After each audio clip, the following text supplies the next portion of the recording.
Harriet Tubman, the woman who wouldn't be broken. In the hush of a Maryland night in 1849, a young woman named Araminta Ross looked back one last time at the place that had chained her since birth. She was born enslaved, but freedom was calling her name. The stars lit her path as she took her first steps north, away from the plantation that held her family, her pain, and her past. She would change her name to Harriet Tubman, and the world would never forget it. Harriet found freedom, but she could not rest, knowing her people were still in bondage.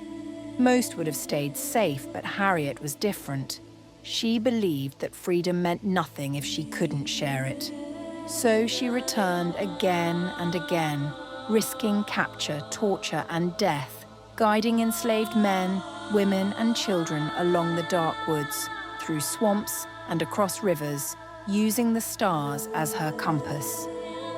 They called it the Underground Railroad, but there were no trains, only faith, courage, and the promise of freedom.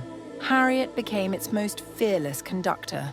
She never lost a passenger, no matter how dangerous the journey. Slave catchers posted rewards for her capture, calling her Black Moses as she led hundreds to freedom.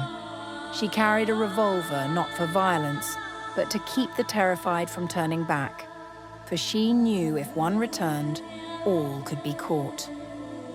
During the Civil War, Harriet Tubman became a spy and a nurse for the Union Army.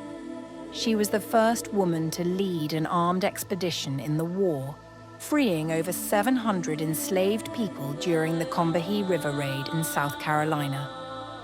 But Harriet never fought for glory. She fought for freedom, dignity, and a world where every human soul could walk in the light without fear.